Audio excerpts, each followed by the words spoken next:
na me ne Reverend Asia wa ha say ebedi nkomo na nkomo twetwe no emu awirem kakra because yen a ekoso na we no edu se na se meka say wo se ehia nyame nipa ye ne bedi nkomo a kire ye ni a wo se yete ewo ministry no evangelist Daiana Asamoah say na power abeda bontin bia lady B and hu fifre eti social media so say wo there evangelist Daiana Asamoah say won be kire mu say won na dafo twetwomu chopa entwempra okumase ono evangelist and sponsor no ewo school university ana besin na yenti evangelist nkasa ye nukra sen ye nukra na se wo binsu na etu nufo se wo men nkasa dia ye nim identikra na evangelist Daiana Asamoah won wale still oda so tiase all because onyi mene Reverend Wonder George Kissei JP ewa asi ba bedi nkomo a kire ne wo se ye hu efa mami ekesi hu asa medana di mamedana musisia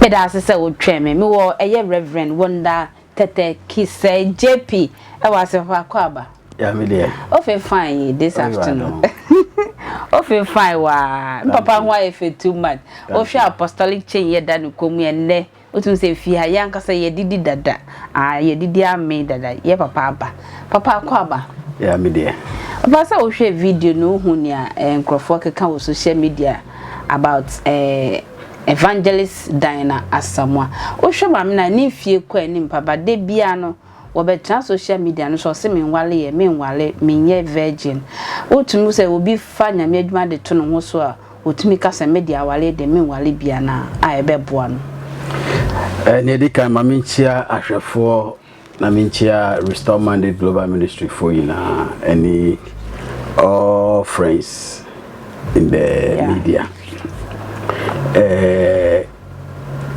ye won krofo bi wo ha se na nyame asem kan se they are Enox yes omo de ade friend awade omo wale bi okay yeah and omo wale because of nyankopan hindi enti na omo wale nti uhwe Roman Catholic sia Roman fathers no omo wale na enye se sa nkrofo no mo nteme wo why not betimi awo because before beggars obey Roman father no ye testy spermatorious near the your band so ye testy say was ube person your Roman sister ye testy say wa wodie no eye adwuma obetimi awo ana say bia wontimi wonti na person obedwani yeah until omo ye sa search ni na ansana omajiwa atum nti se ye nuaba no si onwale na obetra hosa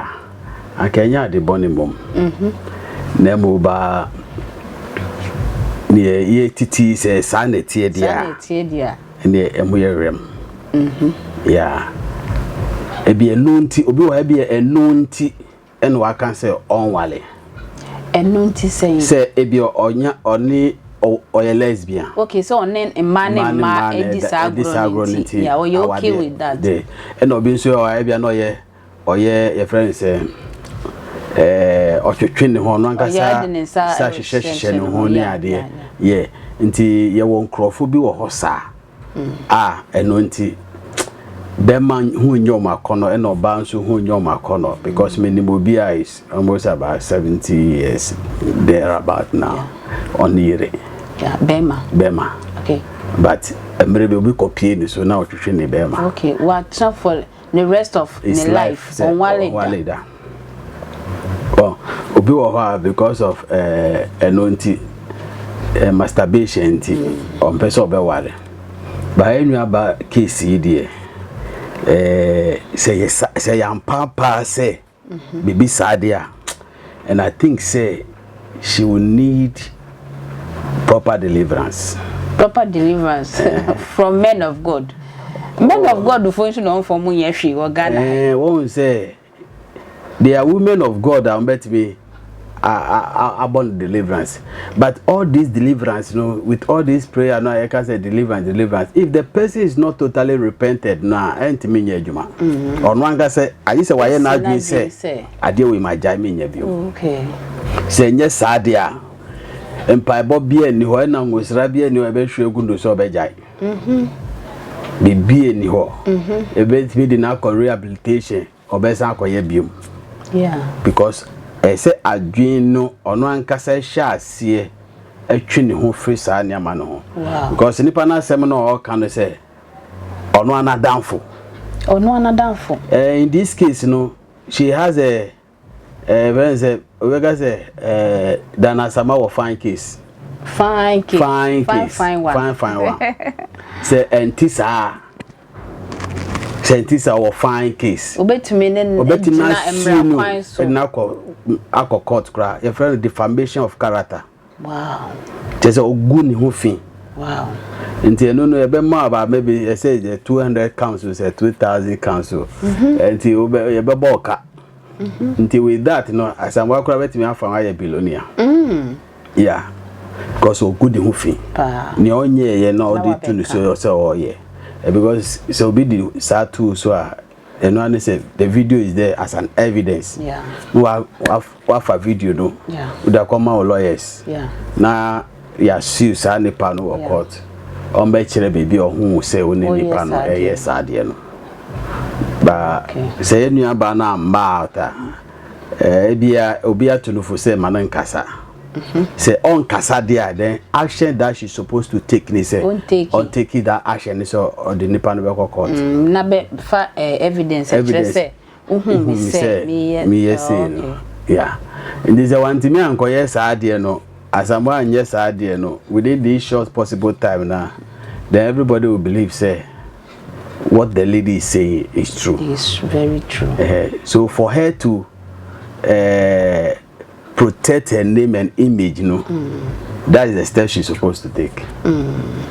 We enye jama nyame. Okay. We enye jama nyame. Okay. Well, every physical demon we deal with it physically. Wow. And it say so throw cry so tryna sumna na need to emran for na demon no free anymore. Okay. And it's physical demon. So the physical demon how to deal with it and they say this one is physical, it's not spiritual thing. So you take it to the court. Yeah. So that the deliverance will take place at the court. Yeah.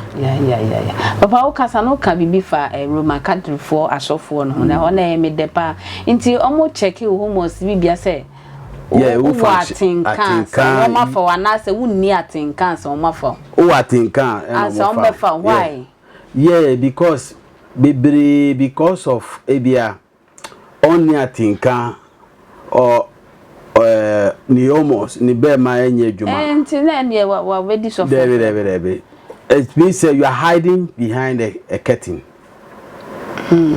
So I say enti na che so obi bi ejinja ho so dia na wa fanya me say obetimi ejina asha kono no so yes nkwaje nti na samunti we dia no odin papa na odi bia ba in fact ano odin no ano nye de enti eno nti na me ka say me ye nyame adwuma me nwale. Wow. But I thought they be a bit more worried, but they marry behind the scenes. But Papa, we any difference kakra wom. Inti one sa Roman fathers for ne mono. Mama wo you nobody can go heaven e jamwana. Oh. Ana mo hot same. Why in sex no egu ye hu fia na say. What is going? Sex in good nipa hu fia.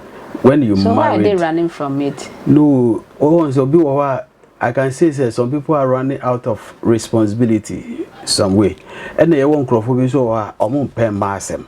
And yes say oni akono or akono or bibia but pass or be wale no awale and non and most of the people no so free because of the what they have seen when they are growing up in the family. Say na ni mama titi ni papa na say na ni papa titi ni mama. Or say what decided say me da wale dem en wale bi. Nti nipa no ne we bebere wo ho ane omo ehu obi nso a because of the teachings na of fame nti office say okay if that be the case there let me live for Christ alone I will marry for the rest of my life. But ebi mo so dodge underground ni dodge no na kire say wa free ase What she has was secret ground. Why she has because the covenant no how ni nyame coin no wa bu sa apam no so and I say apam no dey asori no coin wa bu sa apam no so because some ka say e bi won kran ha wutumi kọ beye takra de na woni oba akọwo ho nti eno no oni ne even we kra wa kra ya kra wa wade wa kra ya e wo papa wonim biu nti oni nyame ntam case oni nyame ntam case you can't judge him and you can't condemn him because as long as he had the homos and because there was when you want to go to that train, you know, as a Roman father, they will tell you definitely that if you don't take it, there are sometimes your baby you cannot resist. In their training, you know, they will tell you so to be careful. To be careful. Hey, that's cool. They are not. I say a prophet Tvgh. Ne ho sensemba Daiana be ka bi obege ye eye ojaba pa e ma ojaba e descend ono so o ma ne setback say wono so onhwe ye na nche prophecy no na abemu no ojaba prophecy na abemu ana bi e betimi aye sa wo ho bi ono so wo fact bi she baby enu ti na o kan den e bi ono so wo fact bi yeah e bi so no ni fact but because of he's a man of God. No matter how suffer be share and as a problem, you know. So can and I say nipe bias on your suffer pona say on your seminar or can a sort suka. Because anything can happen at any time. The table can always turn. I think the better program goes in by 10 to 10. Yeah. So it will be your 10 to 10. Yeah. Either positive or negative. Into who say will be at 10 here. Also can we say also be do at 10 no. Yeah. Now at 10. Either to the right path or the wrong path. Into you be a some banner say ye can yen susu can. Enka. Because ubi. But then na the otabo asofo na chipanti. Because ubia was shortcoming. Ubia was shortcoming. But sometimes no dey no bia na wo hu ye. Na time ebe pie no. Ebe pie mra na weni na wo ho so. Yeah. Na baby ebe kwa ko pie wo no so. Na baby a ebia na wo ferifo bi. Ewo. Yeah. Nti ye kan crofo asema say very careful. Omo better social media so didn't crofo atem e kan o si mesi akwese.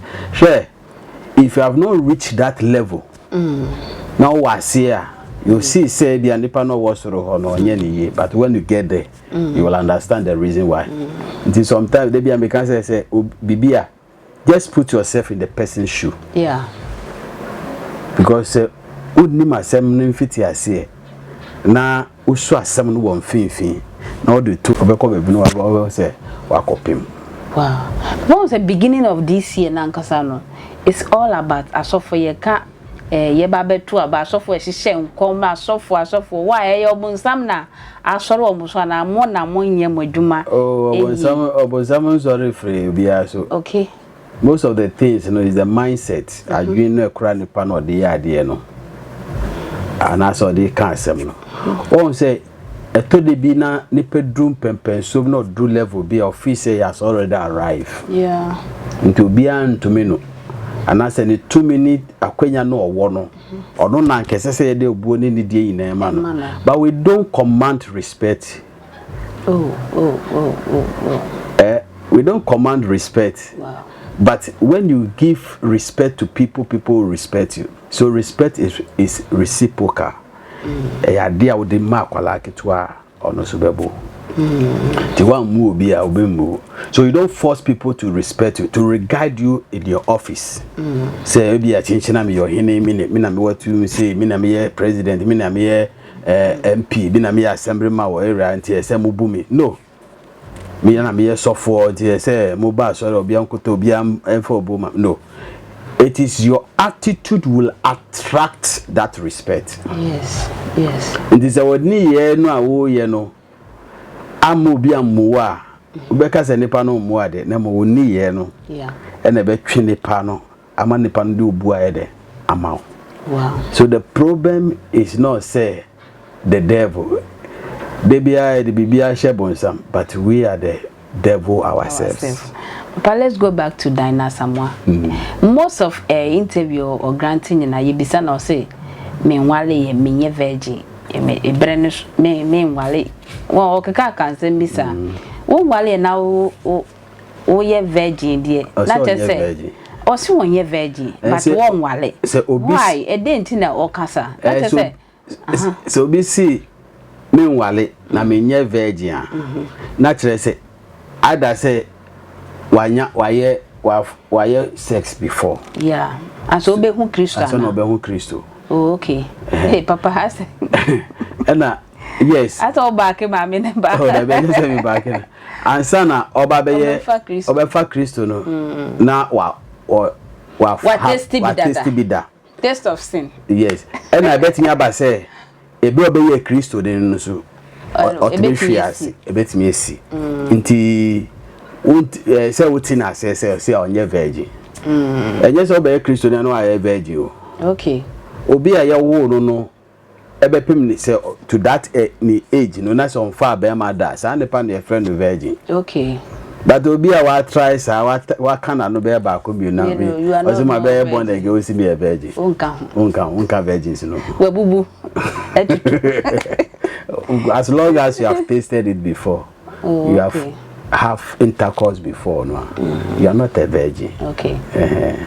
Nti say no so say evangelist Daiana Asamoah say wonim say ne ho eye sosonso a wo mpia bontin be kasa na say won kana no o ma no kasa ne obey ni say on take ni pa no on on say mo na wo kasa no mo na nkrofo anya because you speak out of hunger wo de bufu be kasa nti say bufu no mo no nkrofo be nya point bi wo mu na omo de akun de atia but the best thing is on consulting your lawyers.